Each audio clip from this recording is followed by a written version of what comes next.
Kina mga dagkong balita karong adlaw sa One Mindanao.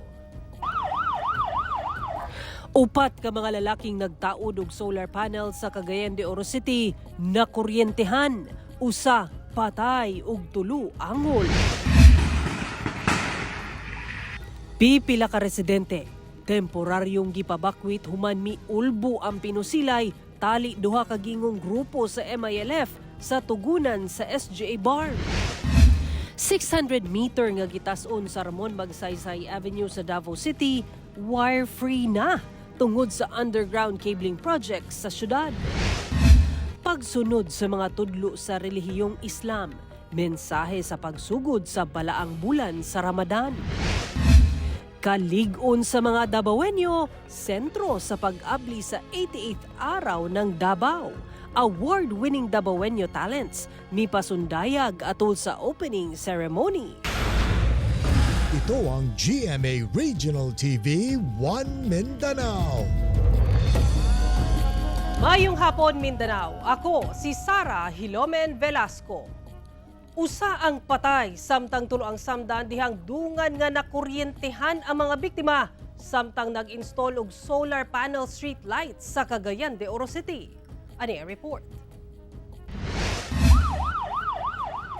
Sa kuwang video ni Liam Fan, kita ang usa ka lalaking nagbuyod kilid sa kalsada o gitapukan sa mga tawo.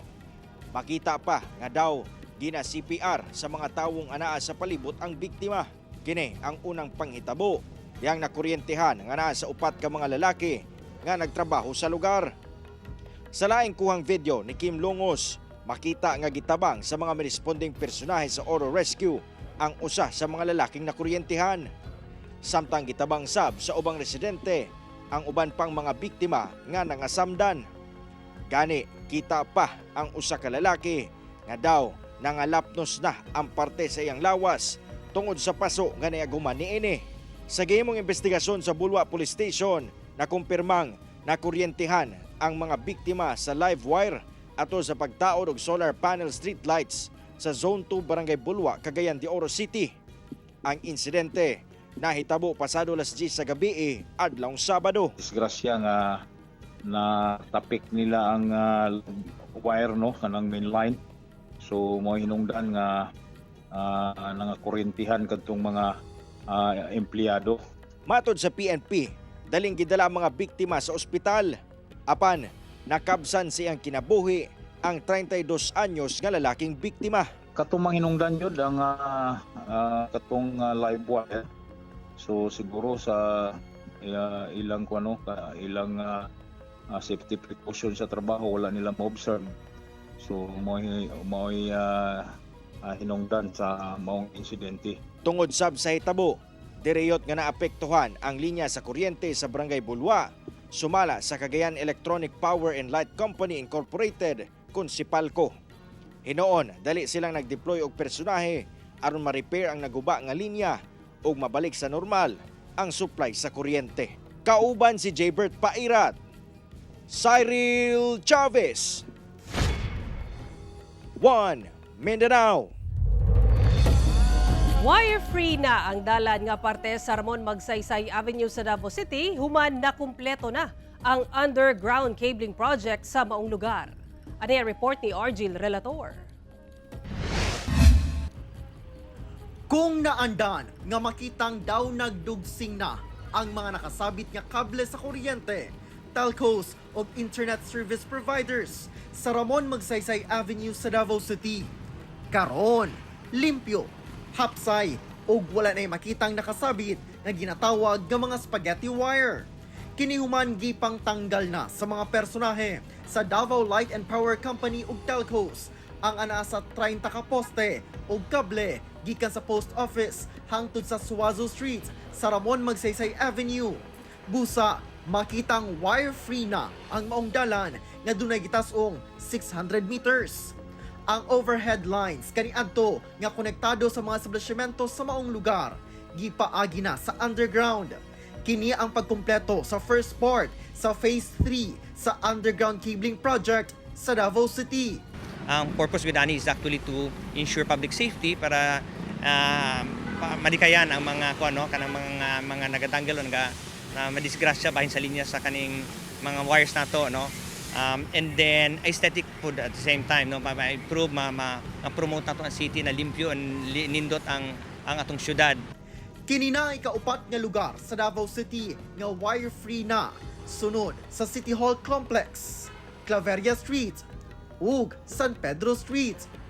Samtang nagatanggal, dili na apektado ang mga establishmento. Fully functional na siya because energized na ni siya karon actually no. Dugay na ni tao na energized na to na testing pag ginabuhat before gyud nato ni siya tanggalon.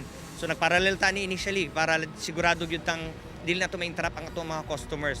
Ana-ana sab sa 50% ang part 2 sa maong phase gikan sa Suazo Street padulong sa corner Quezon Boulevard nga gilaumang matapos ang electrical works sa Disyembre karong tuiga aron makompleto na ang 1.4 km Ramon Magsaysay Avenue. Samtang gawas sa underground cabling, hapsay ug limpyo na sabtan-awon ang JP Laurel Avenue sa Bahada. Human gipanghipos ang mga nagkayamukat nga kable nga sagad sa mga telco o internet service providers. Gipanghiktan kini aron limpyo na tan-awon og likay sa disgrasya sa mga motorista o pedestrian. Kini subay sa gipatumang Anti-Spaghetti Wire Ordinance sa Davao City. Ang ubang wires adto actually wala naga-function. Mga old ni siya na mga wires, katong mga old telephone system diri sa Davao City before nag-ooperate na wala na karon, no? And nakambyuan na siya. Kauban si Melchor Awing sa kamera. Ako si Orgil Relator. 1 Mindanao. Ato na Cyron ang dugang pang mga balita sa Mindanao. Makauban nato si Cyril Chavez live sa Cagayan de Oro City. Cyril. Salamat Sara. Usa ka giingong drug den nabungkag sa mga personahe sa PIDEA Region 10 atol sa ilang gihimong anti-illegal drugs operation. Sikop ang giingong maintainer, 2 ka trabahante o 3 ka giingong illegal drugs user sa Cagayan de Oro City. Ano ang report? Arestado ang 6 ka mga lalaki human ang gilusad nga operasyon kontra droga sa mga personahe sa Philippine Drug Enforcement Agency Region 10 sa Ramonal Village, Barangay Kamamanaan, Cagayan de Oro City, pasado alas 7 sa gabi adlaw Sabado. Sumala sa PIDEA, ilang naaktuhan ang 6 ka mga lalaking individual nga gagamit og droga sulod sa usa ka panimalay nga giilang drug den sa lugar. Target sa operasyon ang giilang drug den maintainer apan lakip sa naatlan ang 2 ka empleyado niini og 3 ka mga illegal drug user. Ang drug den kasi parang informal lang na lugar yan na ginawa para doon na one-stop shop na no. Magbibigay ka ng parang entrance fee or bayad ka kung magkano ang gagamitin mo at ang mga parapernalyas ay doon na sa loob. Positibong nakuha gikan sa mga sospek nga nasa 7 ka gramo sa shabu nga mobalor sa 34,000 pesos nga street value. Wala naman wala safe naman ang mga tao. Normally naman yan na Sir Cyril pag during the raid actual operation na ay pag dapa man yan, wala mang gaanong lumalaban. Apan diyang nakahinabi sa GMA Regional TV 1 Mindanao ang mga sospek gipanghimakak sa usa sa mga nadakpan nga anaa kini sa maong drug den. Matod ni George, di niya tinuod nga ngalan, nga anaa lang siya gabaktas kilid sa dalan pauli sa ilang balay. Diyang kalit siyang gikuha sa mga operatiba sa PIDEA o gidakop. Ikan ko nagtrabaho, na purat na lang ko nga gigukod ko. Wala po ko kabalo, unsay nidagan na sa ako, gisipa ko, gibira din ko. Layo na ko kay siya sir. Gibira ko o gipasulod ko sa atong balaya. Hinoon, aminado siya nga gagamit sa og droga kaniadto apan miundang nakuno.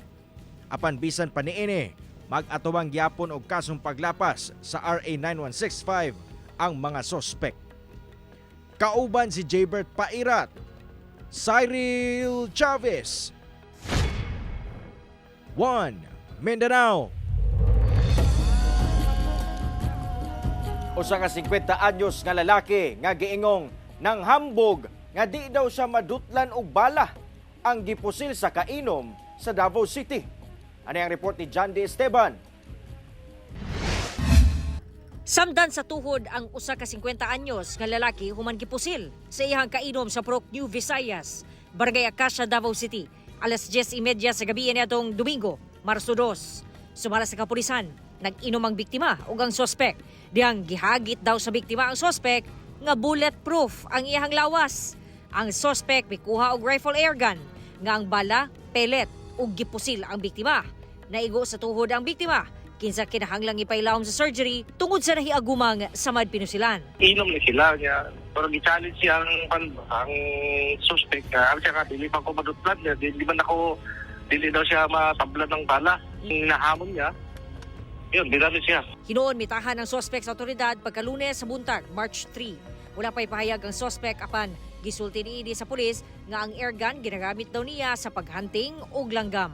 Pampilit na itong bala niya. Mahilig ko daw siya ng mamusilog langgam. Ana-ana sa kustodiya sa kapulisan ang namusil kinsa magatubang og kaso frustrated homicide, paglapas sa Republic Act 10591 o illegal possession of firearms o kalapasan sa Comelec gun ban. Ginakuhaan pa sa GMA Regional TV 1 Mindanao og pahayag ang biktima. Jandy Esteban, 1 Mindanao. Pipila ka residente ang temporaryong namakwit human nagpinusilay ang duha ka armadong grupo nga gikan maton pa sa Moro Islamic Liberation Front kon MILF sa lungsod sa Tugunan nga sakop sa Special Geographic Area o SGA BARM. Ano yung report ni Efren Mamak?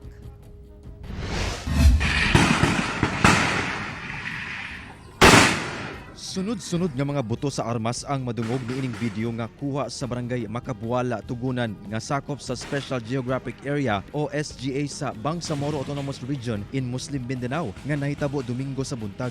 Matod sa 6th Infantry Campilan Division sa Philippine Army, nagpinusilay ang grupo nila Kundutoy nga miyembro sa MILF National Guard batok sa grupo ni Apang Abdul Karim sa 118th Base Command MILF. Posibleng nanimalos matud pa ang grupo ni Apang Abdul Karim. Human matud pa, gipusil ang ilang commander nga si Commander Badboy o Pli Zakaria Abdul Karim sa grupo ni Kundutoy niadtong Sabado atol sa Itabo. Dunay mga residente ang temporaryong namakwit aron dili madamay sa insidente. Sa karon miubos na ang tensyon ug ang pinusilay. Ginamonitor na sab sa otoridad kung dunay mga naangol sa Itabo. Ginasulayan pa sa GMA Regional TV 1 Mindanao nga makuhaan og pahayag ang MILF kalabot sa Itabo. Padayon ang investigasyon sa otoridad. At sa ngayon, patuloy pa po nating inaalam. So, andun naman na po yung ating mga government groups, magkasama po ating AFP, PNP at mga local government officials natin to address the situation, sir. Efren Mamak, 1 Mindanao.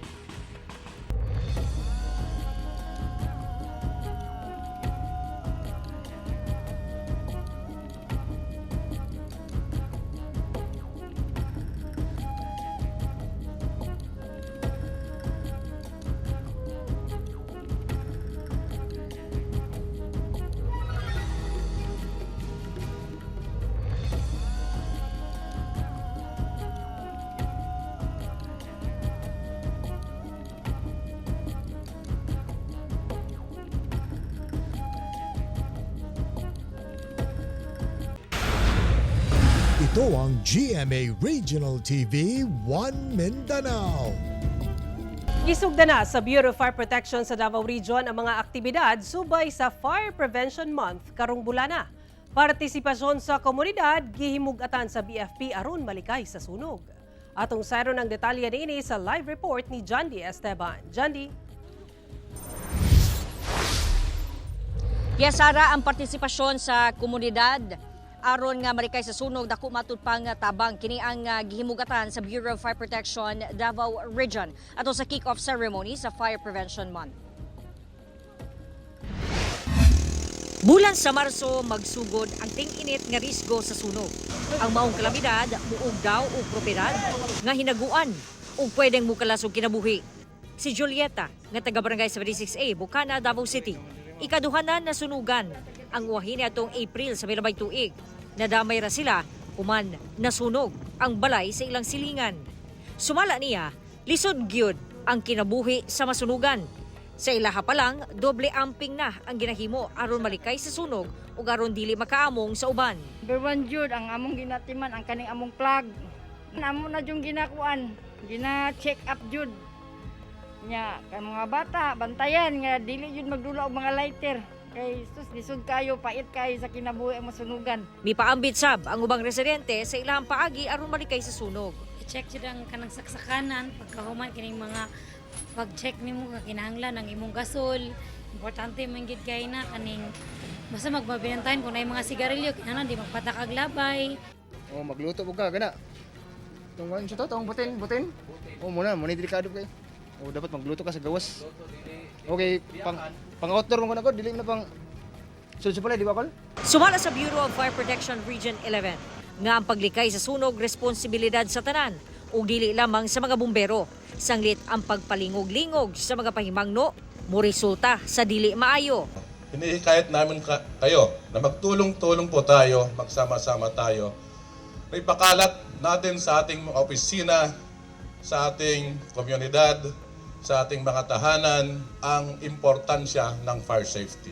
Ang maong mensahe giluwatan sa opisyal atong sa kick-off ceremony sa Fire Prevention Month sa Davao Region. The Fire Prevention Month 2025 with the theme sa pag-iwas sa sunog, hindi ka nag-iisa has officially kicked off.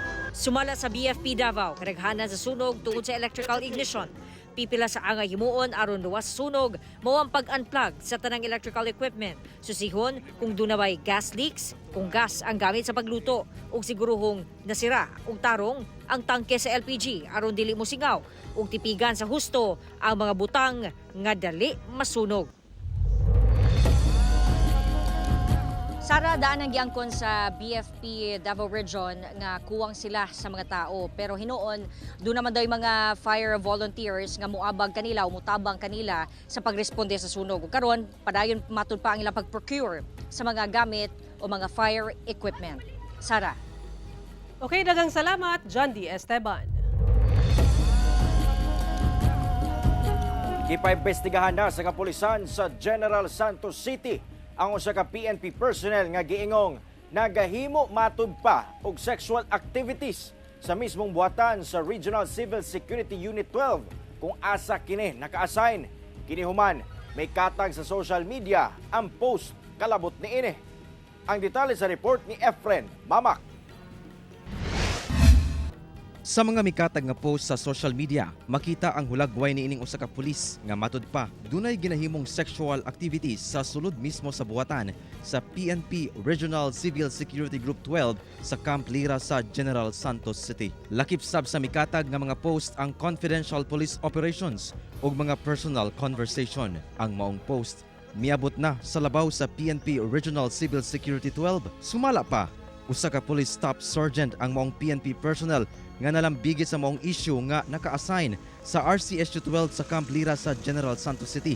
Gipaubos na kini karon sa investigasyon. Wala tayong idea kasi last Friday lang umano yung complaint.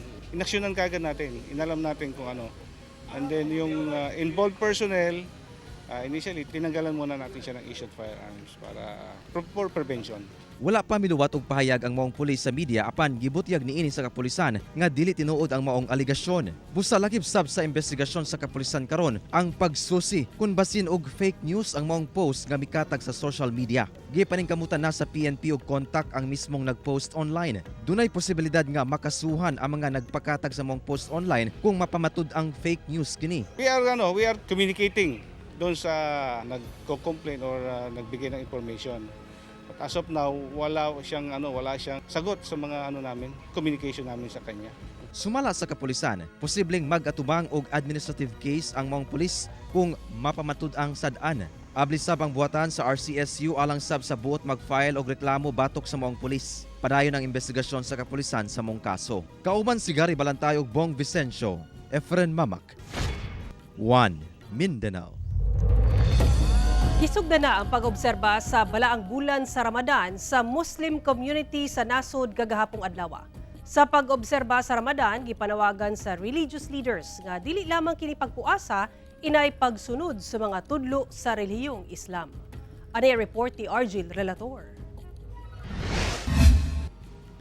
Sa balaang bulan sa Ramadan, ginuwagan matud pa ni Morbia ang oras sa pagtuman sa religious activities sama na lang sa pagbasa ug Quran. Kini aron mapakusog pa ang iyang pagsalig ug pagtuo sa katuroang Islam.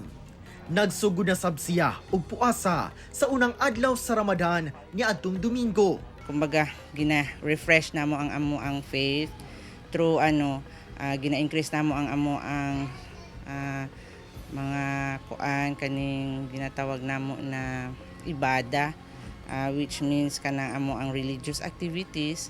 As a Muslim, different siya sa ubang kuan kay murag ang kinship namo sa family murag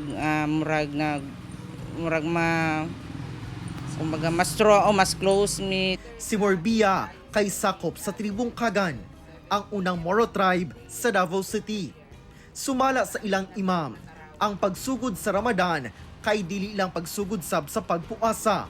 Kinahanglang ibutang sa kasing-kasing ug sundon matud pa sa matag usa ang mga gitudlo kanila sa relihiyong Islam. Ang pag-welcome ng Ramadan is kailangan malinis yung intention natin lahat. Yung 5 pillars, pang-apat ito sa Ramadan, itong Ramadan. So gagawin namin actually yung 5 times a day na prayer. Din sa gabi, may prayer kami. Gawas sa 5 ka obligatory prayer matag adlaw, nagapahigayon sab sila og pag-ampo sa gabii o ginatawag nga Tarawih prayer para sa tibuok bulan sa Ramadan. Kauban si Mature Awing sa kamera. Ako si Orgil Relator. 1 Mindanao.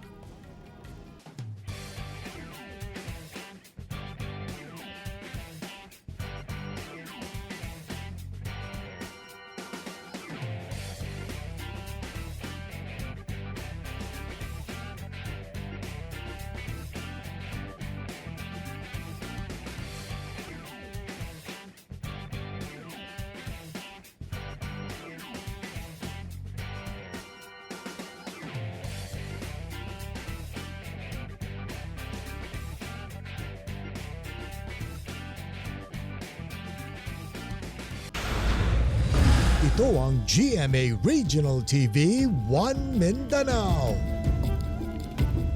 Kritikal ang usa ka amahan human gipusil samtang nanihapon kauban iyang kabanay sa Paglat, Maguindanao del Sur.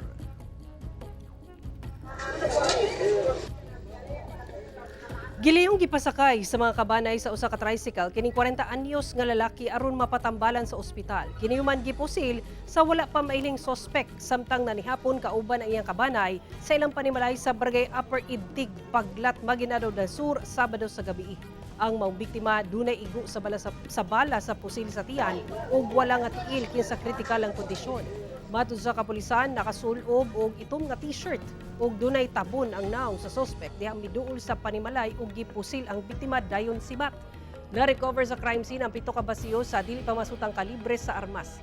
Padayon ang hot pursuit operation sa kapulisan batok sa suspect. Ginasulian pa sa GMA Regional TV 1 Mindanao nga makuhaan og pahayag ang kabanay sa biktima. Posibleng rido ang usa sa motibo sa mong pagpumusil matud sa kapulisan. Isa po yan sa mga sinitingnan nating anggulo rin, sir. Kasi going pa rin po naman ang investigation natin, sir. So malalaman po natin. Usa ang patay sa karambola sa unom ka mga sakyanan sa Carlos P. Garcia Highway sa Davao City. 3 ka truck, usa ka kotse, pick-up ug L300 van ang nagkarambola sa Carlos P. Garcia Highway, Bangkal, Davao City, Biyernes sa buntag. Sa investigasyon sa kapulisan, gipangsubay sa nalambigit ng mga sakyanan ang tunga nga lane padulong sa Ulas intersection. Mihunong ang 5 ka mga sakyanan dihang naabtan sila sa stoplight apan pakyas nga makahunong ang wing van truck nga anaa sa pinakaulahi. Ang resulta, nabangga nini ang iyang gisundang laing truck ug didto na nagsunod-sunod ug kabangga ang uban pang mga sakyanan sa unahan.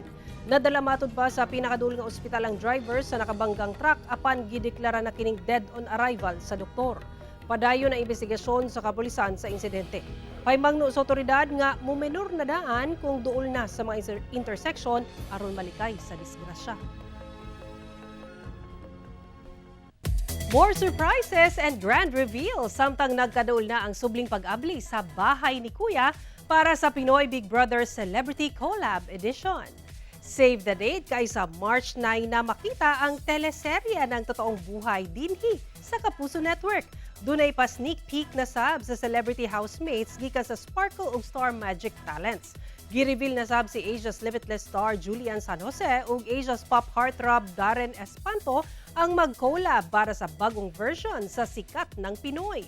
Dugang sab sa pamilya ni Kuya ang first-time Kapuso hosts nga sila si Gabby Garcia ug Mavi Legaspi nga ready ug excited nang maghatag og updates. Makauban sab nila ang kapamilya hosts nga sila si Bianca Gonzalez, Robbie Domingo, Melay Cantiveros, Alexa Ilacad, and Changdi ug Kim Chu. Present sa Big Media Con ang Kapuso and Kapamilya executives. Anaa sila GMA Senior Vice President Attorney Annette Gozon Valdez, Sparkle First Vice President Joy Marcelo, OIC Program Management Mildred Garcia. Anaasab sila ABS-CBN COO for Broadcast Cory Vidanes ug Head of TV Production and Star Magic Lorenti Jogi. Extra special ang edition this year kay gisaulog sab sa PBB ang ilang 20th anniversary. Good news alang sa mga motorista kay muubos ang presyo sa mga produktong petrolyo sugod ugma Marso 4. Human sa duha ka sagunsong semana nga pag-usbaw sa presyo sa mga produktong petrolyo, muubos kini ugma. Ang kada litro sa gasolina mukunhod og 90 centavos, samtang ang diesel muubos og 80 centavos per liter. Samtang ang kerosene big time ang iubos nga nasa piso og 40 centavos matag litro. Sumala sa Oil Industry Management Bureau sa Department of Energy, ang pag-ubos sa presyo sa lana gumikan sa posibleng ubos nga fuel demand sa Korea. Taas nga inventory sa refined products sa Estados Unidos, pag-ubos sa geopolitical risks o uban pa. Kaimduman nga sa miaging semana misaka og 70 centavos ang kada litro sa gasolina, 40 centavos sa kada litro sa diesel ug 20 centavos sa kada litro sa kerosene.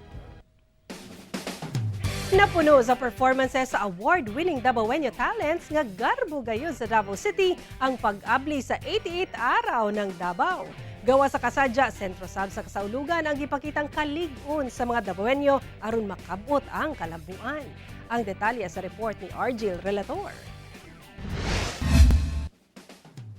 Gikan sa pagkamugna isip usak ka syudad niadtong tuig 1937, daghang hagit ang gisagubang sa Davao City.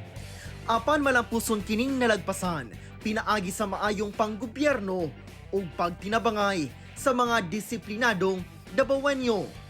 Sulod sa milabay nga katuigan, ang Davao nahimong ilado tungod sa padayong kalambuan. Busa ang gipakitang kalig-on sa katawhan nga mihulma sa mabungahong kasaysayan. Mo'y sentro sa pasiugdang pagsaulog sa 88th Araw ng Davao. Masahimong sadya ang opening ceremony sa Rizal Port sa pagpasundayag sa Dabawenyo Talents nga nagdala og dungog sa syudad human nakadaog sa nagkadaiyang kompetisyon, sulod o gawas sa nasud.